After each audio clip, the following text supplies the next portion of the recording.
కాంగ్రెస్ ముఖ్యమంత్రిగా వైఎస్ మొదటిసారి బాధ్యతలు చేపట్టినప్పుడు టీడీపీ నేత పరిటాల రవీంద్ర హత్యకు గురయ్యారు. జగన్ అధికార పగ్గాలు చేపట్టడానికి ముందు ఆయన బాబాయ్ వైఎస్ వివేక హతమయ్యారు. పరిటాల రవి హత్య కేసు విచారణలో ఉండగానే నిందితులు, సాక్షుల మరణాలు చోటుచేసుకున్నాయి. ఇప్పుడదే సీన్ వివేక హత్య కేసులోనూ రిపీట్ అవుతుండటం కలకలం రేపుతోంది.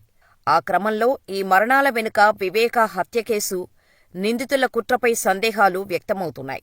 తెలుగుదేశం పార్టీలో కీలక నాయకుడిగా ఎదిగిన మాజీ మంత్రి పరిటాల రవీంద్ర పెనుగొండ ఎమ్మెల్యేగా ఉంటూ 2005 జనవరి 24న హత్యకు గురయ్యారు. అప్పట్లో ఆ హత్య రాష్ట్ర వ్యాప్తంగా కలకలం రేపింది. ఆ హత్య కేసులో నిందితుడైన జూలకంటి శ్రీనివాస్రెడ్డి అలియాస్ మొద్దు సీను 2008లో అనంతపురం జిల్లా జైలులో హత్యకు గురయ్యాడు. మరో నిందితుడు పటోళ్ల గోవర్ధన్ రెడ్డి 2012లో హైదరాబాద్ జైల్లో హతమయ్యాడు. ఆ కేసుతో ప్రమేయమున్న తగరకుంట కొండారెడ్డిని కూడా హతమార్చారు. మొద్దు సీనును చంపిన ఓంప్రకాష్ జైల్లోనే మరణించాడు.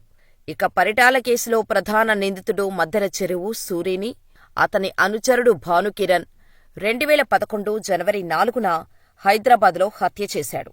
2019 ఎన్నికల ముందు వైఎస్ వివేకానందరెడ్డి హత్యకు గురయ్యారు. పరిటాల రవి హత్య కేసు తరహాలోనే మాజీ మంత్రి వివేకా హత్య కేసులో కీలక సాక్షులు, అనుమానితులు వరుసగా మరణిస్తున్నారు. వైసీపీ పాలనా కాలంలో 2019-24 మధ్య 4 మృతి చెందారు. ఈ ఏడాది ఇప్పటివరకు 2 చనిపోయారు. ఈ 6గురివి సహజ మరణాలేనని, అనారోగ్య కారణాలతో చనిపోయారని పైకి చెబుతున్నప్పటికీ లోతుగా చూస్తే అనుమానాస్పదంగానే కనిపిస్తున్నాయి. అందరూ ఒకే తరహాలో చనిపోవటం అనేక సందేహాలకు తావిస్తోంది. కేసు విచారణ కీలక దశకు చేరుకుంటున్న వేళ ప్రధాన సాక్షులు, కేసుతో సంబంధమున్న వ్యక్తులు మరణిస్తుండటంపై అనుమానాలు వ్యక్తమవుతున్నాయి. ప్రత్యక్ష సాక్షి వాచ్మెన్ రంగన్న తాజాగా అనుమానాస్పద స్థితిలో మృతి చెందటం, తన తండ్రికి అందించిన చికిత్సపై అనుమానాలున్నాయంటూ రంగన్న కుమారుడు కాంతారావు ఫిర్యాదు ఇచ్చిన నేపథ్యంలో ఈ మరణాల వెనుక వివేక హత్య కేసు, నిందితుల ప్రమేయం, కుట్ర ఉందన్న సందేహాలు వ్యక్తమవుతున్నాయి.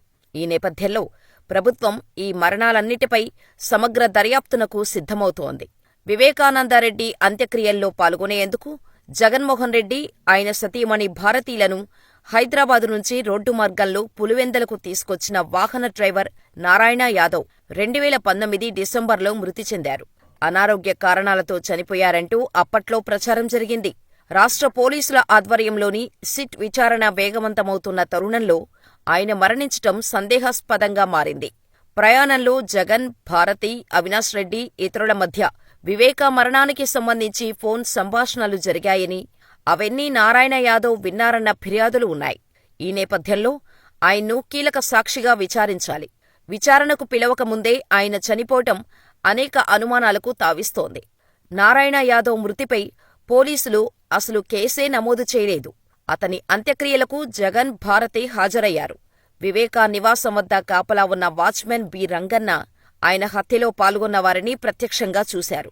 ఎర్రగంగిరెడ్డి, షేక్ దస్తగిరి, సునీల్ యాదవ్, ఉమాశంకర్ రెడ్డి ఈ హత్య చేసినట్టు ఆయన సీబీఐకి మేజిస్ట్రేటు ముందు వాంగ్మూలమిచ్చారు. ఆ తర్వాతే శివశంకర్ రెడ్డి, అవినాష్ రెడ్డి, భాస్కర్ రెడ్డి తదితర ముఖ్యుల ప్రమేయం బయటపడింది. వివేకా హత్య గురించి ఎవరికైనా చెబితే నరికి చంపేస్తానంటూ ఎర్రగంగిరెడ్డి అప్పట్లో తనను బెదిరించారని కూడా రంగన్న వాంగ్మూలమిచ్చారు. వివేకా హత్య కేసులో అత్యంత కీలక సాక్షి అయిన రంగన్న ఈ నెల 5న అనుమానాస్పద స్థితిలో మృతి చెందారు. ఆయన అస్వస్థతకు గురయ్యారంటూ తొలుత పులివెందుల ఆస్పత్రికి తీసుకెళ్లారు. అక్కడ నుంచి కడప రిమ్స్కు తరలించగా చికిత్స పొందుతూ చనిపోయారు. అయితే రిమ్స్లో జరిగిన చికిత్సపై తమకు అనుమానాలున్నాయని రంగన్న భార్య, కుమారుడు కాంతారావు ఆరోపించారు. పోలీసులు కూడా ఇది అనుమానాస్పద మృతేనని తేల్చి చెబుతున్నారు. ఇక వివేకా హత్య కేసు ప్రధాన సాక్షుల్లో ఒకరైన కల్లూరు గంగాధర్ రెడ్డి 2022 జూన్లో మృతి చెందారు. ఆయన అనారోగ్యంతో మృతి చెందారంటూ అప్పట్లో ప్రచారం చేశారు. అయితే ఆ మరణమూ అనేక సందేహాలకు తావిచ్చింది. వివేకా హత్య కేసు దర్యాప్తు కోసం సీబీఐ బృందాలు పులివెందులలోని జగన్ క్యాంపు కార్యాలయం, వివేకానందరెడ్డి, వైఎస్ అవినాష్ రెడ్డి ఇళ్లు, ఈసీ గంగిరెడ్డి ఆస్పత్రి పరిసరాల్లో కొలతలు, గూగుల్ కోఆర్డినేట్స్ తీసుకున్నాయి.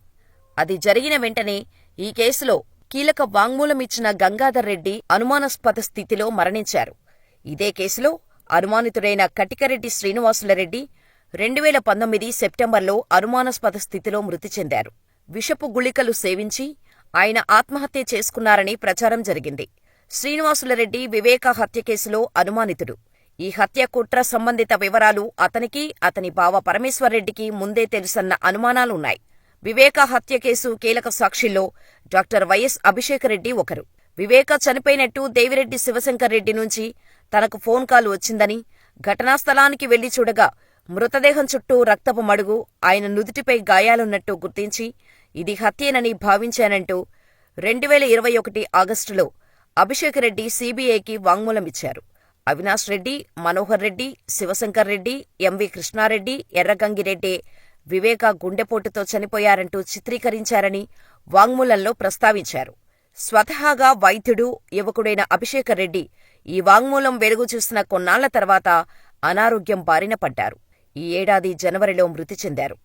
ఇక వైఎస్ భారతి తండ్రి, జగన్ మామ అయిన ఈసీ గంగిరెడ్డి 2020 అక్టోబర్లో అనారోగ్యంతో చనిపోయారు. వివేక హత్య కుట్ర గురించి ఆయనకు తెలుసనే ఫిర్యాదులున్నాయి. వివేక హత్యను కప్పిపుచ్చేందుకు ఈసీ గంగిరెడ్డి ఆస్పత్రి సిబ్బందే ఆయన మృతదేహానికి కట్లు కట్టి బ్యాండేజీలు చుట్టారు. వివేక హత్య తర్వాత నిందితులు గంగిరెడ్డి ఆస్పత్రికి వెళ్లి చేతులు శుభ్రం చేసుకున్నారనే ఫిర్యాదులున్నాయి. పరిటాల రవి హత్య కేసులో జగన్ని సీబీఐ అప్పట్లో విచారించి వదిలేసింది. అప్పట్లో తండ్రి వైఎస్ సీఎంగా ఉండటంతో, కేంద్రంలో కాంగ్రెస్ ప్రభుత్వం ఉండటంతో సీబీఐ అధికారులు జగన్ ఇంటికి వెళ్లి విచారించి వదిలేశారు. ఇప్పుడు పరిటాల హత్య కేసు నిందితుల తరహాలోనే వైఎస్ వివేక హత్య కేసు నిందితులు, సాక్షులు కూడా చనిపోతుండటం కలకలం రేపుతోంది. ఈ మరణాలపై తాజాగా ఏపీ కేబినెట్లో కూడా చర్చకు వచ్చిందట. వాటిపై సమగ్ర విచారణకు రంగం సిద్ధమవుతోందట. మరి ఈ మరణాలు యాదృచ్ఛికమో, కుట్రపూరితమో తేలాల్సి ఉంది.